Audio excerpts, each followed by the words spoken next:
Hola, bienvenidos todos. ¿Cómo les va? ¿Cómo están? Hoy nos volvemos a encontrar para compartir una nueva emisión de Sanamente. Estamos con el licenciado Homero Arnold, él es psicólogo y psicoanalista. Gracias, Homero, por estar, como siempre. Hoy un tema que se las trae, como se diría, que es la culpa. ¿Qué es? Oh. Se las trae. Bueno, es interesante. Primero es una emoción, ¿no? Y fundamentalmente tiene mala prensa. En general dice, che, no seas culposo. En general, fíjense que cuando se habla de la culpa, en general se habla negativamente. La pienso totalmente diferente. Para mí la culpa, en relación a la estructuración de un ser humano, es fundamental, porque permite la posibilidad de poder, primero, responsabilizarse. Generalmente, e inclusive, para ubicar algo del orden de lo que sería el sistema moral de alguien. Siempre que no sea en exceso, ¿verdad? Obvio. Estamos entrenadísimos, Gisela. Muy bien. La culpa puede ser un síntoma, en términos de que puede suceder que alguien que siente mucha culpa se sienta inhibido a hacer un montón de cosas en la vida. ¿Y qué hay detrás de este sentimiento, de esta emoción? Bueno, me parece que tendríamos que ir pensando en la génesis de la culpa, porque eso tiene varias connotaciones.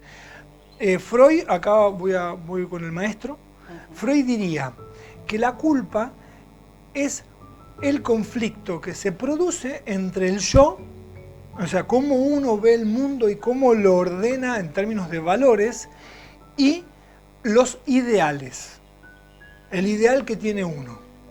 Bastante difícil el tema en esta época, pero bueno, pero también que tiene otro, está muy bien. Tomo a Freud, pero después voy a tratar de pensar la culpa hoy, porque tiene otro estatuto. Pero la traigo de esta manera para que podamos pensar el origen, la génesis, cómo se produce la culpa, por qué digo que tiene mala prensa y por qué digo que es súper necesaria en la estructuración. También digo que eso puede ser, digamos, objeto de que no deje a una persona o le produzca un malestar tal que puede ser nombrado como un síntoma. O sea, que la culpa puede ser un síntoma, claramente. Es decir, un síntoma, recuerden, como algo que se impone, que se repite, que no sé muy bien por qué es y que no puedo evitar que me suceda. Bien. Y que tiene que ver conmigo y no sé muy bien por qué.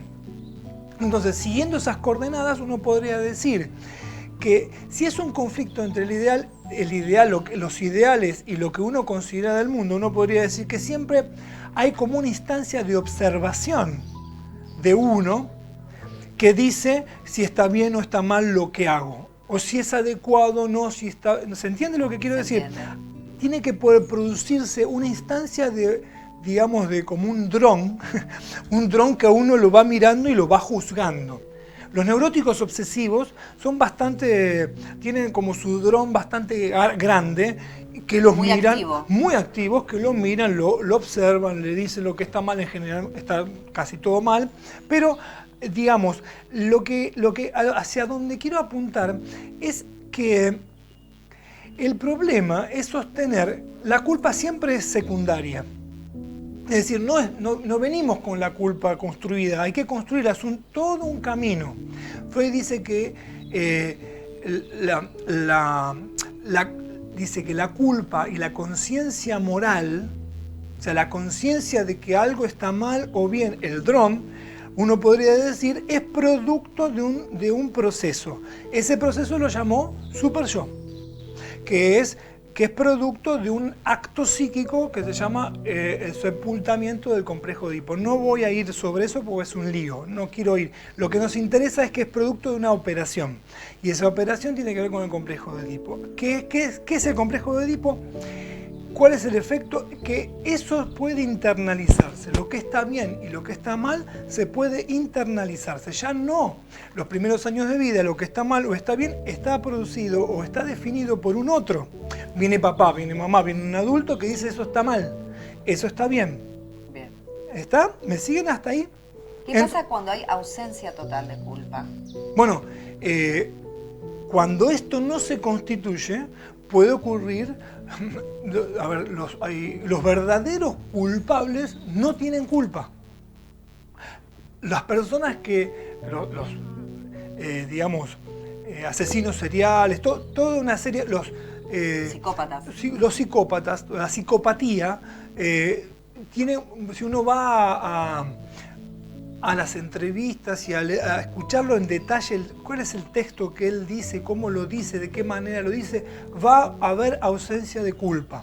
Por eso digo que la culpa tiene mala prensa, pero no es tan así. Entonces, por lo que estoy diciéndote, fíjate que es muy importante, porque cuando uno, como ser humano, empieza a ser un ser de la cultura, es decir, a entender que hay reglas y que las reglas las pone el otro, está en disonancia con las cosas que dan placer. El placer y la culpa, hay ahí una cuestión complicada. Hay un choque. Vamos a hacer una pausa, la primera en esta emisión de Sanamente. Enseguida vamos a volver hablando de la culpa.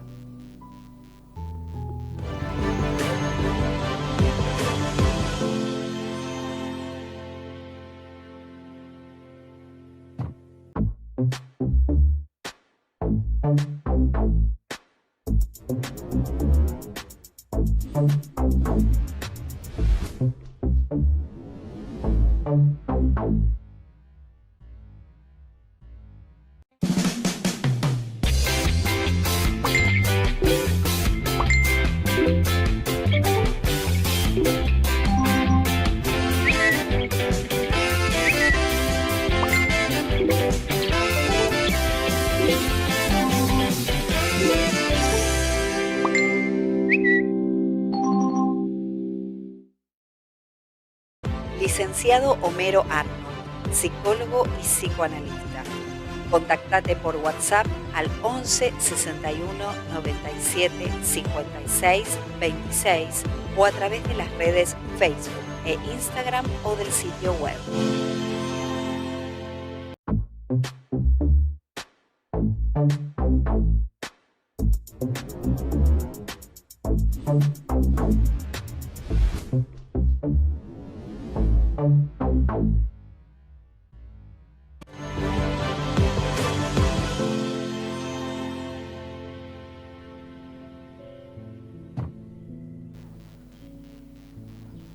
Vamos a seguir hablando en Sanamente de la culpa con el licenciado Homero Arnold y qué relación tiene la culpa con los mandatos, ¿no? Todas las órdenes que nos vienen desde nuestro super yo para...